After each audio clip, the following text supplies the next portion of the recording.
These young boys today, what do she bring to the table? The hell you mean, man? What do your ass bring to the table? You got a woman that can come to the table that can make another you. What else she need to slide up to the table with? What about your job? What happened to men who were supposed to be responsible? Do you know that it's our job to take care of a woman and some children, to have a family? That's our damn job.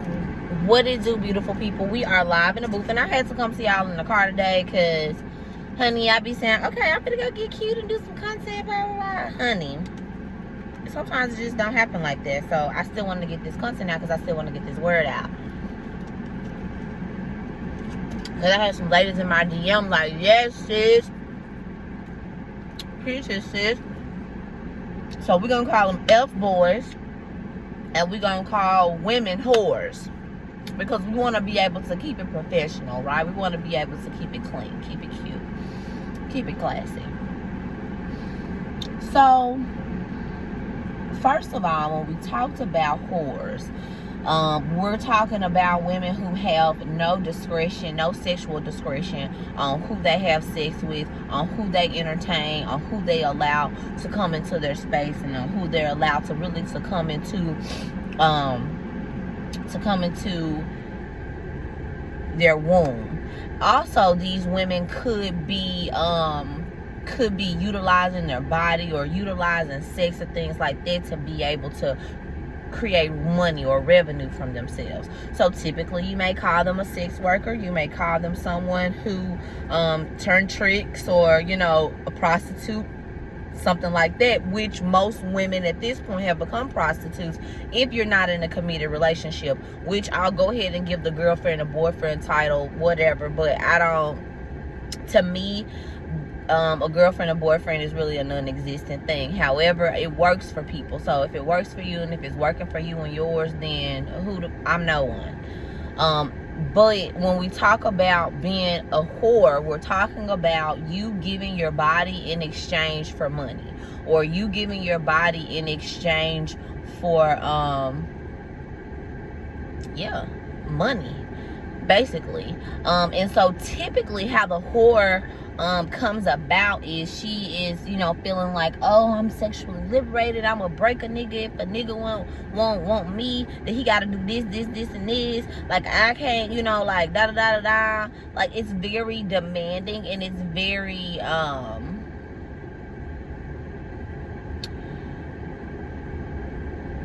it's very much utilizing the knowing of a man's nature, which they are very physical, in order to be able to receive money from him. So it's a very transactional thing. And a lot of women are like this now, and they, pop they stuff, they live their life, they own their businesses, they have houses and cars, and they do all of this, but at the end of the day, they're still behaving as whores. And they're behaving as whores because they're putting a lot of themselves sexually out to be received, and then they also are, just like I said, having sex with men for money, maybe giving head for money, maybe showing a body part or doing certain things for money, in exchange for money. And how these things happen is usually because of the father, or it's because of a heartbreak. It's because some man has turned their back on them, typically, and with the man turning their back on them, so they decide, okay, you know what, forget that man, I'ma go do me. You got me messed up, I'm finna boss up, I'm finna get in the gym, I'm finna get fine, I can go mess with him and him, like I don't need you. Like, it's always, a lot of times when people become whores, it's because they have been hurt, right? So and it's because they may have a deep wound around the father, or around the different masculines that have been within their lives that may have just only used them for sex. They may not have gone into a relationship saying, okay, this is exactly what I want to do, but that's what someone turns it into. So this person becomes a whore, because at this point it's a way of life for them. Now, men, they become F boys, and F boys from the simple fact of how their mom treated them. Now, how somebody's mom treated them can dictate a lot about how they view women, or if they call them females, you know, things like that. These are, you know, kind of what I've started to take in my day. You know, just, you can kind of tell like a F-boy, you know, he's going to have some type of aggression towards women. He's going to think that men and women are equal. He's going to think that men and women should be doing the same thing. He's going to think that you should be buying him stuff. You should be doing things for him. He's going to think that typically because something with his mom. So either his mom gave him stuff, gave him money, you know, did this, did that, on up until, you know, past a certain time. Because I think that when men start getting to like teenage era, like they need to, you know, just kind of start, you know, earning things. But it needs to be an earning thing, preferably through the father. Now I know a lot of that doesn't happen because we're living in a day and age where there are not fathers in the home, and sometimes at this point there are not mothers in the homes. These are a lot of our families are broken homes.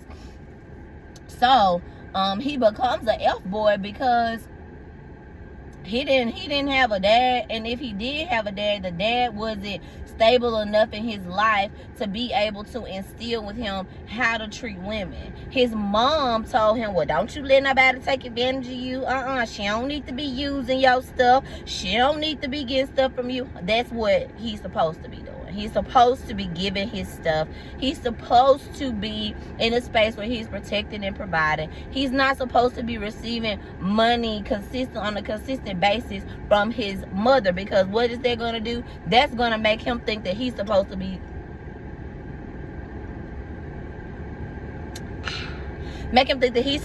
receiving that type of care, love, and affection from women. Okay, and so what that does is a lot of times is sometimes it makes them angry when they actually have to do what it is that they're supposed to do. Also, F-boys, they're gonna be having sex with these women under the pretense of, oh, I'ma just try it out, I'ma just test it out. Oh, I really don't want a relationship, honey, I just want to have fun, but I want to put my penis in you. So putting your penis in someone means that you don't want to have fun. It means that you want to be married. Because after 3 times, I called it the golden rule of 3. After 3 times of sex, this at this time has become a marriage. And she's not going to be acting all fun and cute no more.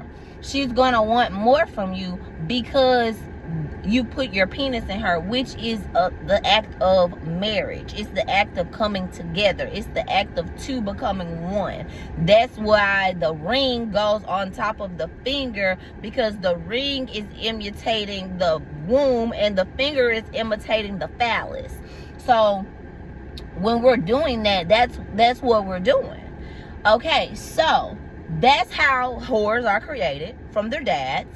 That's how, or from them getting heartbroken by men who have failed to put them in a space to be a wife. Because a lot of times women are born wives. Women are born wives because when they're born and they have a daddy, they wanna take care of their dad. They wanna make their dad happy. They wanna, you know, she's just daddy's little princess. She's just, oh, so sweet. And her and her dad have that interaction. She's born that way. Men have to be made into husbands. Men have to be made into husbands. They don't just pop out of the womb. That has to be created, because a husband is a house. It's someone that can house a woman and children. If you look up the etymology of the word husband, it's different for than a wife. Because like I said, wives are born. You're a woman, you're born a wife. Because you already innately have that type of energy where you want to nurture, where you want to care, where you want to, you know, do these types of things. It's already there. But a man has to be trained, right? Nothing wrong with that. Has to be trained on how to be a husband. And he's typically trained on how to be a husband from who? From his mother. She's going to nurture him and let him know, baby, let me show you how to do this. Let me show you how to do that. You're an absolutely amazing man. You are so amazing. But no, you got little Ray Ray mama telling him, you ain't shit, you ain't gonna be shit, you ain't nothing like your dad, you just like your damn daddy. So now little Ray Ray turns into an F nigga, and an F nigga is creating whores, excuse me. So this has been Live in the Booth, and we just gonna speak the truth up in here. Like, I'm family over individuals, and collaboration over competition. Like, that's the reality that I live in. And those are the people who I create. Those are the people who I attract, because that's the type of lifestyle that I live. So thank you all for watching, and I will be back with y'all next week. Bye. If I thought the father was a threat, I would not approach the child. If I thought that the child had friends that he would tell, I would not approach him. What you're seeing is a pedophile being interviewed after he got released from prison about how he would lure children in order to abuse them. Now, the line he has about staying away from children with strong fathers was really interesting to me, because something that we're hearing in society is that there's something inherently wrong with the traditional family unit. But I think something that gets neglected too often is that when there is an ethical, honest, and truthful woman in a household who is matched with a strong, ethical, truthful man in a household, that situation usually leads to really good outcomes for kids. And in this case, it leads to outcomes where pedophiles actually stay away from your kid as a result of being a good